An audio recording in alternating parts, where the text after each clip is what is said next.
If you truly want to govern a country, you must never shy away from any sacrifice you would ask of your soldiers." With these words, Ibrahim Traoré would the very next morning disguise his identity and personally join the raid on Burkina Faso's most dangerous terrorist camp. The Situation Room in the underground level of the presidential palace in Ouagadougou fell silent as Ibrahim Traoré studied the satellite images spread before him. The president of Burkina Faso, still in his mid-30s, had the intense focus of someone who had spent most of his adult life in military operations. "How many civilians are being held?" he asked, not looking up from the images. General Ouedraogo cleared his throat. "At least 40, Mr. President. Mostly women and children from the villages of Solan and Tadarat. Intelligence suggests they're being used as human shields." The terrorist camp lay in a remote area of northern Burkina Faso, near the Mali border. For years, it had been a staging ground for attacks on villages, military outposts, and mining operations. 3 previous attempts to neutralize it had failed, resulting in significant military casualties and no decisive victory. Defense Minister Kabori spoke next. "The camp is well defended, sir. They have heavy weapons likely supplied by remnants of Libya's arsenal, lookouts positioned on the surrounding ridges, multiple escape routes." Traoré nodded slowly, his expression revealing nothing of his thoughts. "And the hostages are kept here."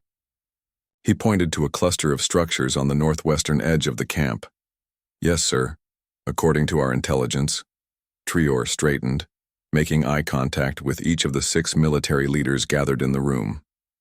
These were his most trusted commanders, veterans who had fought alongside him before he became president.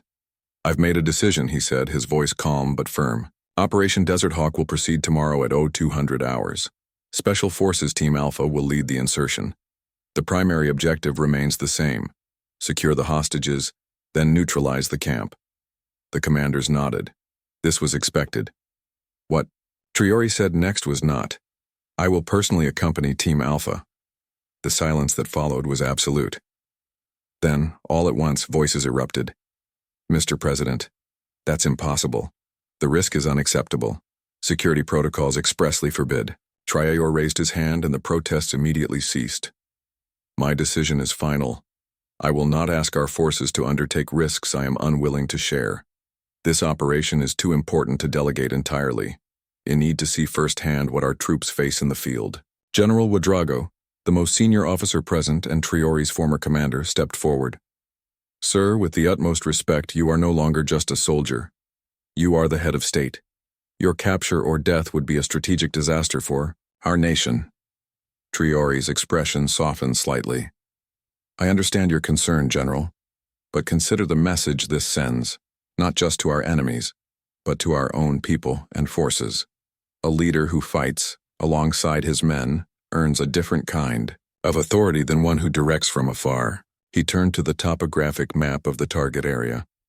"I won't be in nominal command of the operation. That remains Captain Zeta's responsibility. I'll be there as an observer and participant, not to override tactical decisions in the field." Defense Minister Kabor, who had served with Traoré for years before his ascension to the presidency, knew that look in his leader's eyes. The decision was indeed final. He shifted gears. "Then we must establish strict protocols, sir. Communications, extraction priorities, contingencies." Traoré nodded. "Agreed, and this remains absolutely classified. No one outside this room is to know of my participation until after the operation is complete. The official record will show that I'm conducting an overnight visit to the eastern provinces." The meeting continued for another 2 hours as they refined the operational details. When it concluded, Traoré asked General Urao to remain behind. Once they were alone, the olderman spoke with the frankness that only their decades-long relationship permitted. "Ibrahim, this is unnecessary. You have nothing to prove." Traoré moved to the window that looked out onto the palace gardens, currently bathed in late afternoon sunlight. "This isn't about proving anything, old friend. It's about understanding. How can I make decisions that send our young men and women into danger if I've forgotten what that danger feels like?" He turned back to face the general. "Besides, there's something about this camp that doesn't add up. 3 failed operations against a fixed position. Our forces are better than that. I need to see for myself what we're missing. The general studied him for a moment. You suspect something? Perhaps. Reports indicate increasing sophistication in their tactics, new weapons appearing that we can't trace. Someone is supporting them, and I want to know who. As night fell over Ouagadougou, Traoré sat alone in his private quarters, writing letters. One to his sister, recently discovered and brought to safety after years of separation. One to his closest advisor, containing instructions to be followed if he did not return. The third, addressed to the people of Burkina Faso, he sealed in an envelope marked to be opened only in the event of my death. Just after midnight, he changed from his formal attire into standard military fadings without insignia or rank. A knock at the door signaled the arrival of his security chief. The transport is ready, Mr. President. Team Alpha is preparing at the staging area. Thank you, Kabor. Remember, absolute secrecy. As far as anyone knows, I'm asleep in my quarters and not to be disturbed until morning. The journey to the northern military base was made in a nondescript vehicle with darkened windows, no presidential motorcade, no formal protocols. Upon arrival, Traoré was immediately escorted to a secure hangar, where 24 members of Special Forces Team Alpha were conducting final equipment checks. Captain Zeta, the team commander, approached and offered a crisp salute. Mr. President, while I respect your decision, I must formally state my objection to your participation in this mission. Traoré returned the salute. Objection noted, Captain. Now brief me on the final approach plan. For the next hour, he was integrated into the team's preparation, though it had been some years since his active combat days. Traoré's muscle memory returned quickly as he checked his equipment, reviewed hand signals, and studied the latest intelligence updates. The team would insert via helicopter, landing 5 kilometers from the target to avoid detection. From there, they would proceed on foot through rough terrain, approaching the camp from the east, where the rocky landscape provided the best cover. At 300 hours, the team boarded 2 Black Hawk helicopters. As the aircraft lifted off into the night sky, Traoré felt a familiar sensation, the focused calm that precedes combat. Around him, the Special Forces operators maintained professional silence, though he could sense their mixture of pride and concern at having their president among their ranks. The flight was kept low to avoid radar detection. No words were exchanged over the intercom except essential communications. At the designated drop point, the helicopters touched down just long enough for the teams to disembark before disappearing back into the night sky. Under a moonless sky, Team Alpha began their approach march. Traoré, positioned in the middle of the formation, moved with the practiced quiet of a veteran soldier. Night vision equipment revealed the harsh landscape. Rocky outcroppings, sparse vegetation, dry stream beds, the kind of terrain that had defined Burkina Faso's northern borders for centuries.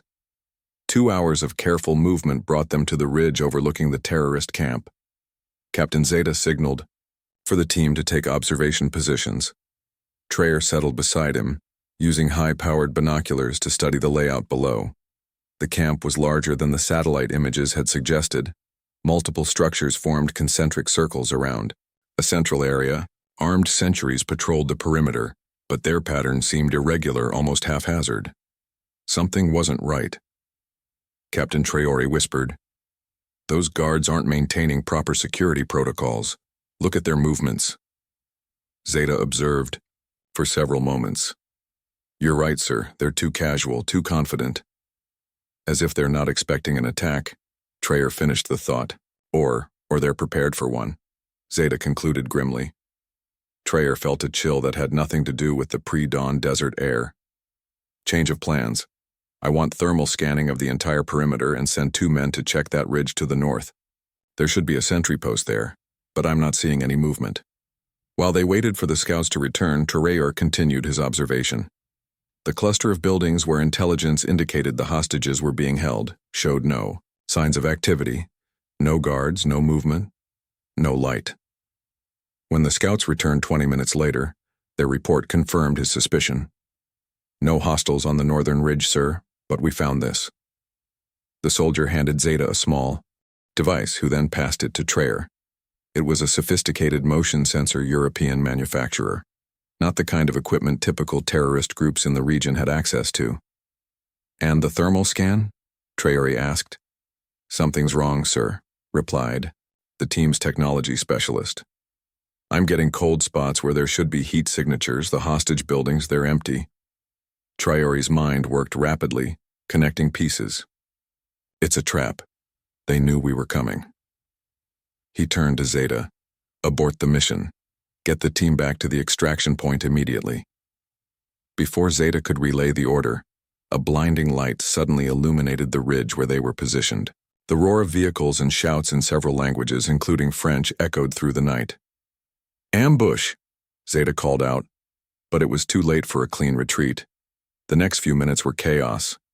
Automatic weapons fire erupted from multiple positions below. Team Alpha responded with disciplined counterfire, but they were outflanked and outnumbered.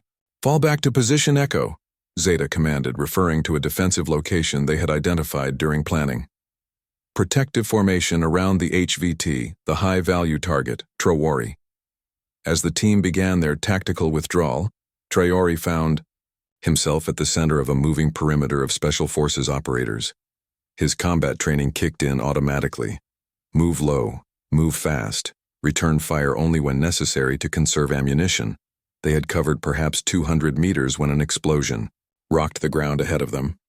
The blast was followed by a barrage of heavy machine gun fire that cut off their planned escape route.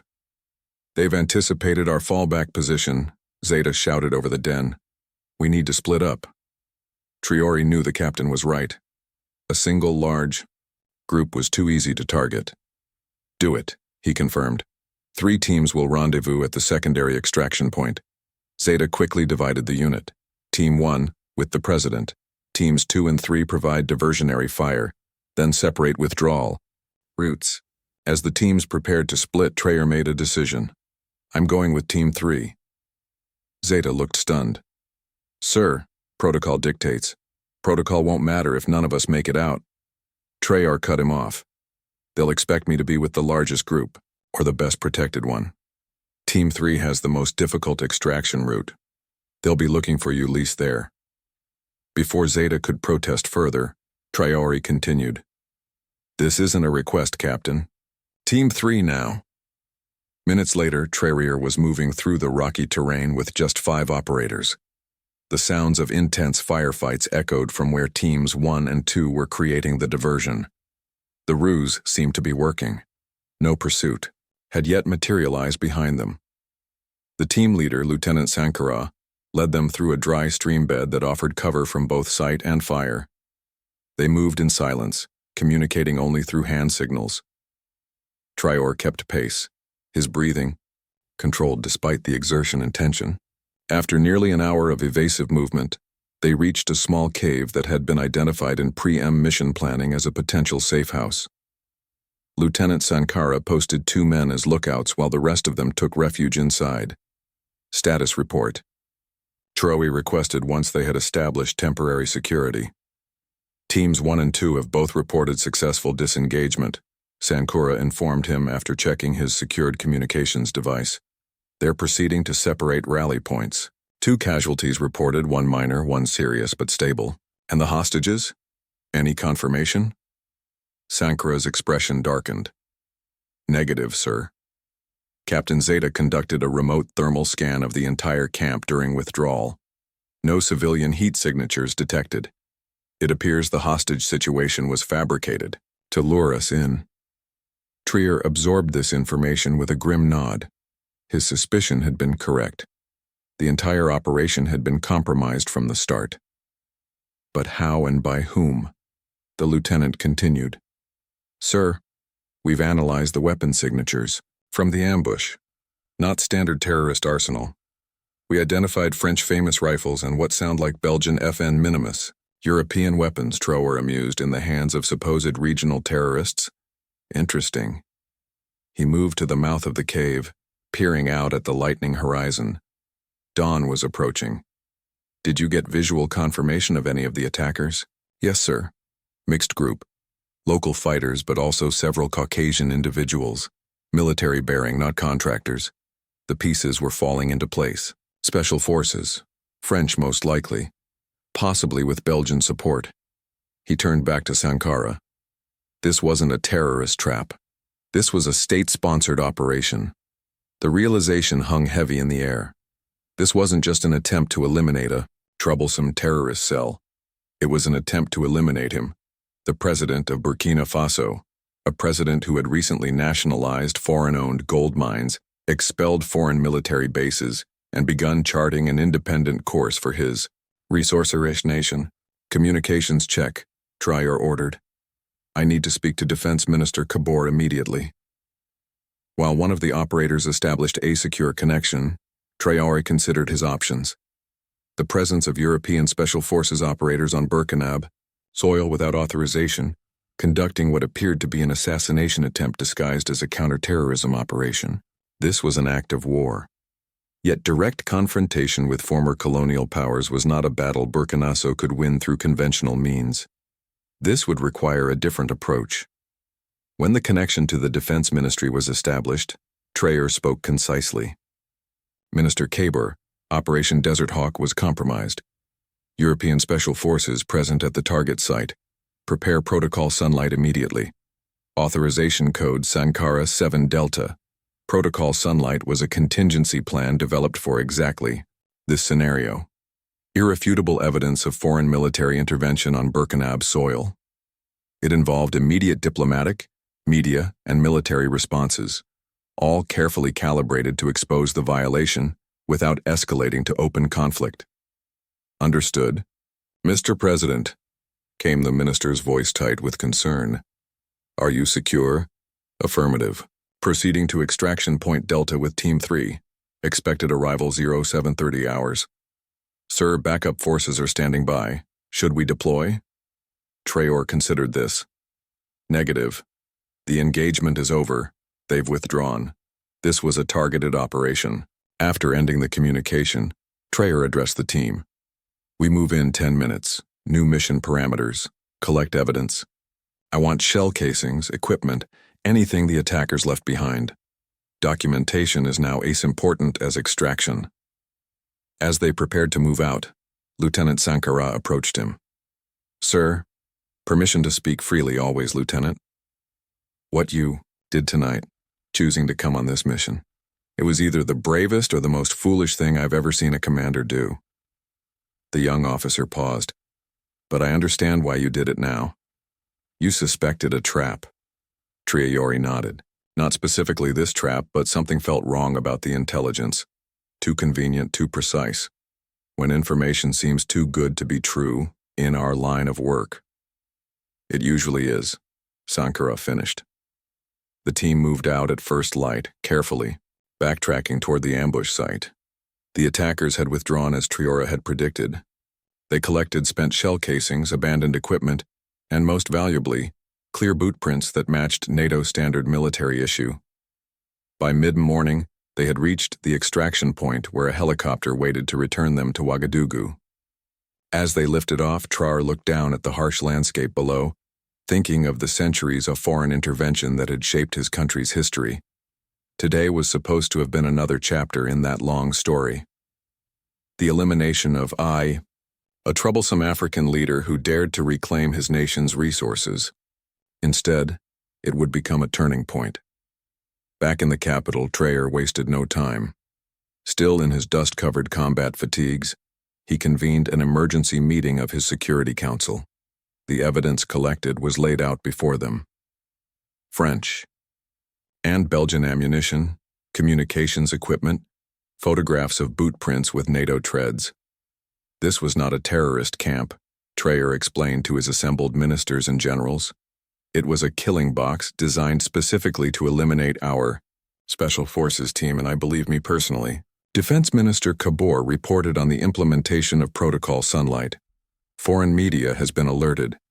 Our evidence is being transmitted to the African Union, ECOWAS, and the UN Security Council. The French ambassador has been summoned to explain his government's actions. And the public announcement, Traoré asked.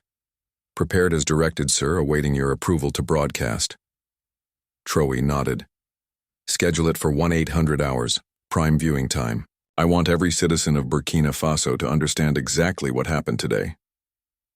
That evening, still bearing the dust and fatigue of combat, Ibrahim Traoré addressed his nation. He stood not behind a desk in formal attire, but in his military fatigues, the reality of his overnight mission evident in every aspect of his appearance. People of Burkina Faso, he began, his voice steady despite his exhaustion. Last night I joined our special forces on what we believed was a mission to rescue hostages from a terrorist camp. What we discovered instead was a carefully laid trap, not by terrorists, but by foreign special forces operating illegally on our soil. He held up one of the shell casings recovered from the ambush site. This is a 5.56 mm round, manufactured in Belgium, fired from a weapon that our regional terrorist groups do not possess. We recovered dozens like it along with other evidence that definitively proves European military